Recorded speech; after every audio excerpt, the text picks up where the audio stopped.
शिवाजी महाराज के बारे में सभी लोग जानते हैं। बहुत से लोग इन्हें हिंदू हृदय सम्राट कहते हैं, तो कुछ लोग इन्हें मराठा गौरव कहते हैं, जबकि वे भारतीय गणराज्य के महानायक थे। छत्रपति शिवाजी महाराज का जन्म सन 19 फरवरी 1630 में मराठा परिवार में हुआ।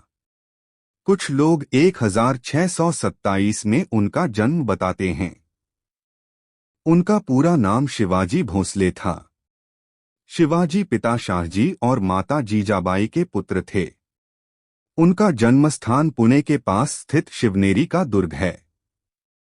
राष्ट्र को विदेशी और आतताई राज्यसत्ता से स्वाधीन करा सारे भारत में एक सार्वभौम स्वतंत्र शासन स्थापित करने का एक प्रयत्न स्वतंत्रता के अनन्य पुजारी वीर प्रवर शिवाजी महाराज ने भी किया था। इसी प्रकार उन्हें एक अग्रगण्य वीर एवं अमर स्वतंत्रता सेनानी स्वीकार किया जाता है। महाराणा प्रताप की तरह वीर शिवाजी राष्ट्रीयता के जीवंत प्रतीक एवं परिचायक थे।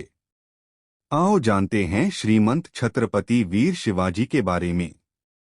मुस्लिम विरोधी नहीं थे शिवाजी पर मुस्लिम विरोधी होने का दोषारोपण किया जाता रहा है, पर यह सत्य इसलिए नहीं कि उनकी सेना में तो अनेक मुस्लिम नायक एवं सेनानी थे ही, अनेक मुस्लिम सरदार और सूबेदारों जैसे लोग भी थे। वास्तव में शिवाजी का सारा संघर्ष उस कट्टरता और उद्दंडता के विरुद्ध था जिसे औरंगजेब जैसे शासकों और उसकी छत्रछाया में पलने वाले लोगों ने अपना रखा था। 1674 की ग्रीष्म ऋतु में शिवाजी ने धूमधाम से सिंहासन पर बैठकर स्वतंत्र प्रभुसत्ता की नींव रखी। दबी कुचली हिंदू जनता को उन्होंने भयमुक्त किया। हालांकि ईसाई और मुस्लिम शासक बल प्रयोग के जरिए बहुसंख्य जनता पर अपना मत थोपते अतिरिक्त कर लेते थे, जबकि शिवाजी के शासन में इन दोनों संप्रदायों के आराधना स्थलों की रक्षा ही नहीं की गई, बल्कि धर्मांतरित हो चुके मुसलमानों और ईसाइयों के लिए भयमुक्त माहौल भी तैयार किया।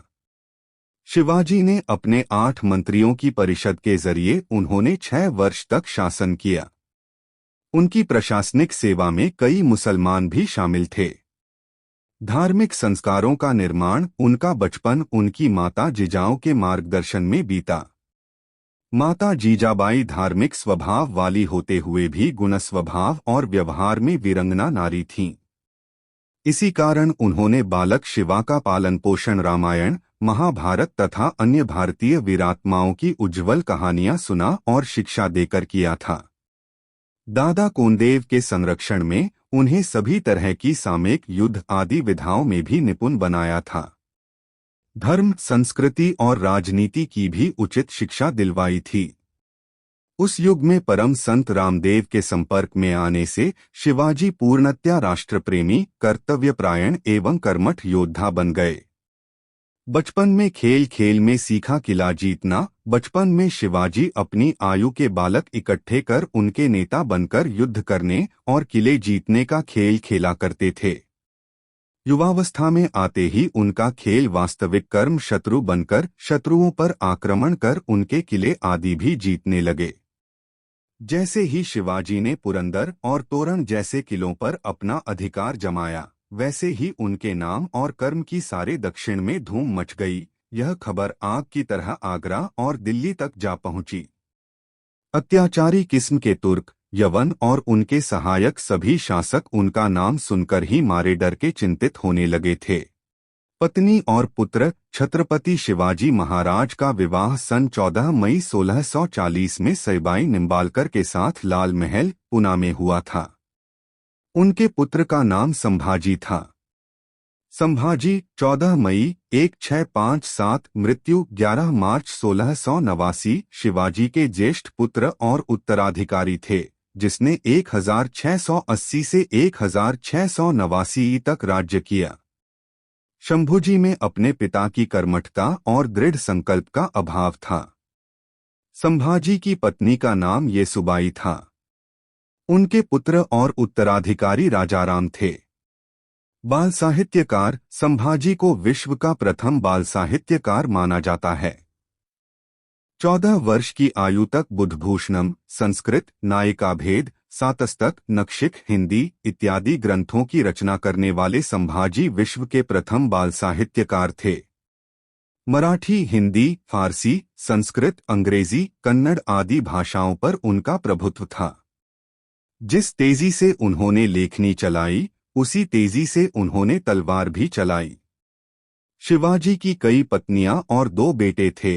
उनके जीवन के अंतिम वर्ष उनके ज्येष्ठ पुत्र की धर्म विमुखता के कारण परेशानियों में बीते। उनका यह पुत्र एक बार मुगलों से भी जा मिला था और उसे बड़ी मुश्किल से वापस लाया गया था। घरेलू झगड़ों और अपने मंत्रियों के आपसी वैमनस्य के बीच साम्राज्य की शत्रुओं से रक्षा की चिंता ने शीघ्र ही शिवाजी को मृत्यु के कगार पर पहुंचा दिया। शिवाजी की 1680 में कुछ समय बीमार रहने के बाद अपनी राजधानी पहाड़ी दुर्ग राजगढ़ में 3 अप्रैल को मृत्यु हो गई।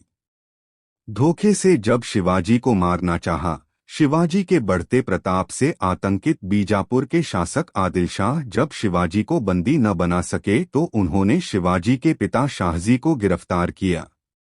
पता चलने पर शिवाजी आग बबूला हो गए। उन्होंने नीति और साहस का सहारा लेकर छापामारी कर जल्द ही अपने पिता को इस कैद से आजाद कराया।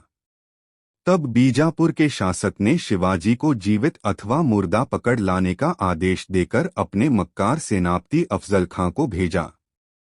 उसने भाईचारे व सुलह का झूठा नाटक रचकर शिवाजी को अपनी बाहों के घेरे में लेकर मारना चाहा, पर समझदार शिवाजी के हाथ में छिपे बघनखे का शिकार होकर वह स्वयं मारा गया।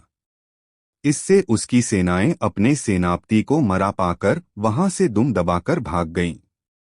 मुगलों से टक्कर शिवाजी की बढ़ती हुई शक्ति से चिंतित होकर मुगल बादशाह औरंगजेब ने दक्षिण में नियुक्त अपने सूबेदार को उन पर चढ़ाई करने का आदेश दिया, लेकिन सूबेदार को मुंह की खानी पड़ी। शिवाजी से लड़ाई के दौरान उसने अपना पुत्र खो दिया और खुद उसकी अंगुलियां कट गई। उसे मैदान छोड़कर भागना पड़ा।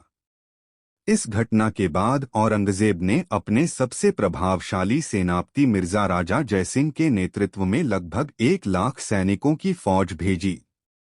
शिवाजी को कुचलने के लिए राजा जयसिंह ने बीजापुर के सुल्तान से संधि कर पुरंदर के किले को अधिकार में करने की अपने योजना के प्रथम चरण में 24 अप्रैल 1665 को व्रजगढ़ के किले पर अधिकार कर लिया। पुरंदर के किले की रक्षा करते हुए शिवाजी का अत्यंत वीर सेनानायक मुरारजी बाजी मारा गया। पुरंदर के किले को बचा पाने में अपने को असमर्थ जानकर शिवाजी ने महाराजा जयसिंह से संधि की पेशकश की। दोनों नेता संधि की शर्तों पर सहमत हो गए और 22 जून 1665 को पुरंदर की संधि संपन्न हुई। शिवाजी के राज्य की सीमा, शिवाजी की पूर्वी सीमा उत्तर में बागलना को छूती थी और फिर दक्षिण की ओर नासिक एवं पूना जिलों के बीच से होती हुई एक अनिश्चित सीमा रेखा के साथ समस्त सतारा और कोल्हापुर के जिले के अधिकांश भाग को अपने में समेट लेती थी। पश्चिमी कर्नाटक के क्षेत्र बाद में सम्मिलित हुए। स्वराज का यह क्षेत्र 3 मुख्य भागों में विभाजित था। शिवाजी की सेना, शिवाजी ने अपनी एक स्थायी सेना बनाई थी। शिवाजी की मृत्यु के समय उनकी सेना में 30 से 40 हजार नियमित और स्थायी रूप से नियुक्त घुड़सवार, 1 लाख पदाती और 1260 हाथी थे। उनके तोपखानों के संबंध में ठीक जानकारी उपलब्ध नहीं है। घुड़सवार सेना 2 श्रेणियों में विभाजित थी। बारगीर व घुड़सवार सैनिक थे जिन्हें राज्य की ओर से घोड़े और शस्त्र दिए जाते थे, सिलहदार जिन्हें व्यवस्था आप करनी पड़ती थी।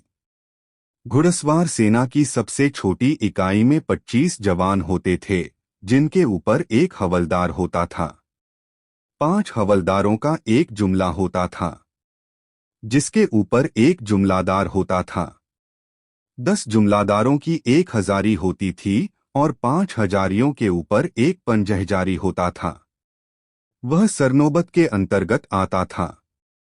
प्रत्येक 25 टुकड़ियों के लिए राज्य की ओर से 1 नाविक और भिश्ती दिया जाता था।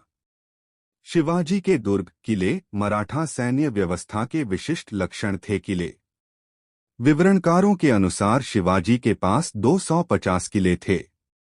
जिनकी मरम्मत पर वे बड़ी रकम खर्च करते थे। शिवाजी ने कई दुर्गों पर अधिकार किया, जिनमें से एक था सिंहगढ़ दुर्ग, जिसे जीतने के लिए उन्होंने तानाजी को भेजा था। इस दुर्ग को जीतने के दौरान तानाजी ने वीरगति पाई थी। गढ़ आला पण सिंह गेला, गढ़ तो हमने जीत लिया पर सिंह हमें छोड़कर चला गया। बीजापुर के सुल्तान की राज्य सीमाओं के अंतर्गत रायगढ़ 1646 में चाकन, सिंहगढ़ और पुरंदर सरीखे दुर्ग भी शीघ्र उनके अधिकारों में आ गए। शिवाजी की आगरा यात्रा। अपनी सुरक्षा का पूर्ण आश्वासन प्राप्त कर छत्रपति शिवाजी आगरा के दरबार में औरंगजेब से मिलने के लिए तैयार हो गए। वह 9 मई 1666 ई को अपने पुत्र संभाजी एवं 4000 मराठा सैनिकों के साथ मुगल दरबार में उपस्थित हुए, परंतु औरंगजेब द्वारा उचित सम्मान न प्राप्त करने पर शिवाजी ने भरे हुए दरबार में औरंगजेब को विश्वासघाती कहा, जिसके परिणामस्वरूप औरंगजेब ने शिवाजी एवं उनके पुत्र को जयपुर भवन में कैद कर दिया। वहां से शिवाजी 13 अगस्त 1666 ई को फलों की टोकरी में छिपकर फरार हो गए और 22 सितंबर 1666 ई को रायगढ़ पहुंचे।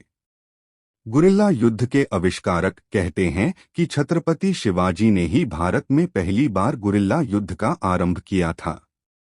उनकी इस युद्ध नीति से प्रेरित होकर ही वियतनामियों ने अमेरिका से जंगल जीत ली थी। इस युद्ध का उल्लेख उस काल में रचित शिव सूत्र में मिलता है। गोरिल्ला युद्ध एक प्रकार का छापामार युद्ध।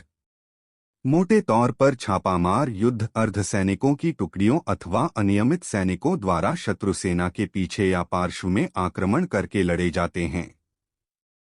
समर्थ रामदास, हिंदू पद पातशाही के संस्थापक शिवाजी के गुरु रामदास जी का नाम भारत के साधु संतों व विद्वत समाज में सुविख्यात है।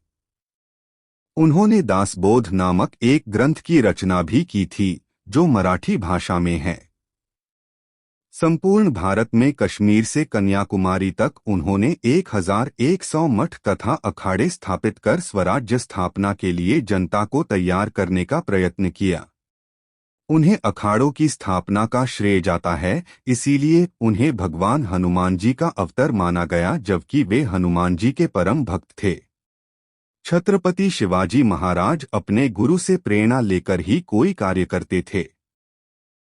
छत्रपति महाराजा शिवाजी को महान शिवाजी बनाने में समर्थ रामदास जी का बहुत बड़ा योगदान रहा। तुलजा भवानी के उपासक महाराष्ट्र के उस्मानाबाद जिले में स्थित है तुलजापुर, एक ऐसा स्थान जहां छत्रपति शिवाजी की कुलदेवी मां तुलजा भवानी स्थापित हैं, जो आज भी महाराष्ट्र व अन्य राज्यों के कई निवासियों की कुलदेवी के रूप में प्रचलित हैं। वीर श्रीमंत छत्रपति शिवाजी महाराज की कुलदेवी मां तुलजा भवानी हैं। शिवाजी महान उन्हीं की उपासना करते रहते थे। मान्यता है कि शिवाजी को खुद देवी मां ने प्रकट होकर तलवार प्रदान की थी। अभी यह तलवार लंदन के संग्रहालय में रखी हुई है। लंबी बीमारी के चलते 1680 में वीर छत्रपति शिवाजी ने दम तोड़ दिया और उनके साम्राज्य को उनके बेटे संभाजी ने संभाल लिया।